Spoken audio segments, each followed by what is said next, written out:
Hello guys, welcome to my channel. আশা করি সকলে ভালো আছেন। আমি আলহামদুলিল্লাহ ভালো আছি আপনাদের দোয়ায়। আজকে আপনাদের সাথে আমি একটা তিক্ত অভিজ্ঞতা শেয়ার করব, যেটা আমার সাথে আজকে হয়েছে। সেটা আমি আপনাদের সাথে আজকে শেয়ার করার জন্য এই ভিডিওটা অন করলাম। আমি এখন পর্যন্ত যে কয়টা বাইক চালাইছি বা যে কয়টা বাইক কিনছি, সবগুলো বাইকই আমি মোটামুটি নতুন কেনার চেষ্টা করছি। তো নতুন কেনার চেষ্টা করার পরে ওই সার্ভিসের যে বিষয়টা থাকে, আজকে সার্ভিসিং নিয়ে আপনাদের সাথে কথাটা বলবো। সেটা হলো যে এখন যে বর্তমানে আমার বাইকটা আছে সেটা হলো যে হিরো এক্সট্রিম 125R। আমি এই বাইকটা 3-4 মাস আগে নিছি। তো 3-4 মাস আগে নেওয়ার পরে আমি একটা সার্ভিসিং দিছি, সেটা আমার ভিডিওতে আমি আগেও বলছি, আপনাদেরকে দেখাইছি। আজকে আমার ছিল তৃতীয় সার্ভিসিং। আজকে প্রায় আমার 6500 সামথিং কিলোমিটার চালানো হয়ে গেছে গাড়ি। এই জন্য আজকে তৃতীয় সার্ভিসিংয়ের জন্য আমি গেছিলাম মোটো গ্রেজে, টঙ্গীতে। তো টঙ্গীতে যাওয়ার পরে ওইখানে আমি দেখলাম যে তাদের ওইখানে কারেন্ট নাই, বিদ্যুৎ নাই। তো বিদ্যুৎ না থাকার ফলে আপনারা এখন আমার ভিডিওতে দেখবেন যে আমি আপনাকে দেখাবো যে তাদের মতো এত বড় একটা কোম্পানি বা হিরো কোম্পানির শোরুম, ওইখানে যাই আমি যেটা দেখলাম আসলে সেটা হলো যে ওইখানে যেহেতু বিদ্যুৎ নাই থাকতে পারে, সেটার কোনো সমস্যা না। এর আগের দিন নাকি গতকালকে নাকি মাইকিং করে গেছে যে আজকে বিদ্যুৎ থাকবে না প্রায় 4-5 ঘন্টার মতো। ঠিক আছে, ভালো কথা, বিদ্যুৎ থাকবে না। কিন্তু আমি ওইখানে যেটা দেখলাম সেটা একটু আপনারা দেখেন যে তাদের সার্ভিস সেন্টারের ভিতরে কি অবস্থা। আমি ভিডিওটা আপনাদের কাছে অন করে দিছি।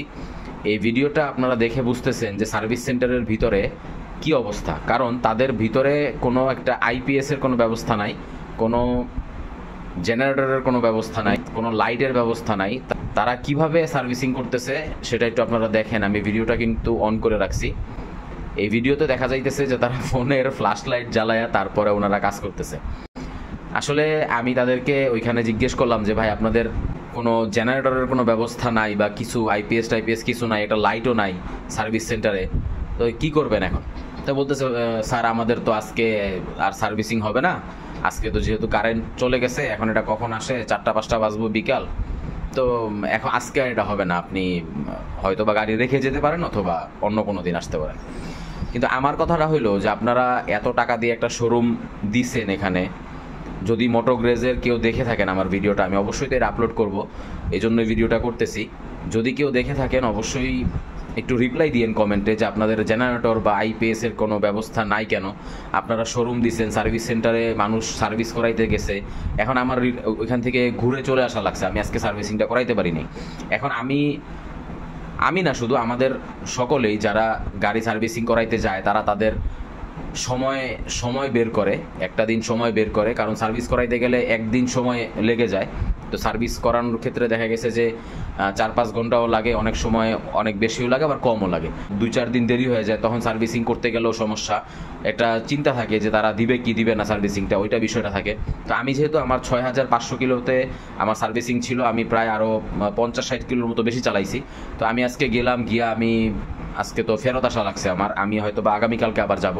আমার কথা হলো যে ভাই, আপনারা এত বড় একটা শোরুম দিচ্ছেন, এতগুলা গাড়ি সেল করতেছেন, হিরো এক্সট্রিম তো আর কম সেল হইতেছে না, অনেক গাড়ি সেল হইতেছে, কিন্তু আপনাদের শোরুমের মধ্যে একটা আইপিএস নাই, একটা জেনারেটর ব্যবস্থা, একটা লাইট পর্যন্ত নাই, ফোনের লাইট জ্বালায় আপনারা কাজ করতেছেন। আর যে আমাদের বাংলাদেশের যিনি আছে আবুল আহমেদ ভাই, সে যদি এই ভিডিওটা দেখেন অবশ্যই এটা একটু দেখবেন, যাতে করে কাস্টমার সার্ভিস সেন্টারে যাওয়ার পরে ওইখান থেকে ফেরত আসাটা কিন্তু খুবই দুঃখজনক বিষয়, যেটা আমার সাথে আজকে হয়েছে। এটা যেন আর না হয়, এটা একটু খেয়াল রাখবেন। সার্ভিসিং এর বিষয়টা যেটা আমি মোটোগ্রেজে আমার ভিডিওতে আগেও দেখাইছি, যে তাদের র্যাম্প হলো 3টা। তো 3টা র্যামে তারা মাত্র 3-4টা গাড়ি উঠাইতে পারে, বেশি আর উঠাইতে পারে না। তো তাদের এই বিষয়টাও একটু খেয়াল রাখা দরকার। যদি অথরাইজের কেউ দেখে থাকেন অবশ্যই এটা একটু আপনাদের ঠিক করার চেষ্টা করবেন। তো আজকে এখান থেকে ভিডিওটা শেষ করতেছি, দেখা হবে অন্য কোনো ভিডিওতে। আল্লাহ হাফেজ। ও আরেকটা কথা আপনাদেরকে বলে দেই, সেটা হলো যে আমার পিসিটা আবার নষ্ট হয়ে গেছে, এই জন্য আমি একটা ভিডিও করছি, কিন্তু আসলে ওই ভিডিওটা যে এডিট করব আমি পারতেছি না ভিডিওটা এডিট করার জন্য। তো দেখি কি করা যায়। ওই পর্যন্ত আমার সাথে থাকবেন, সাবস্ক্রাইব করে দিবেন। আল্লাহ হাফেজ।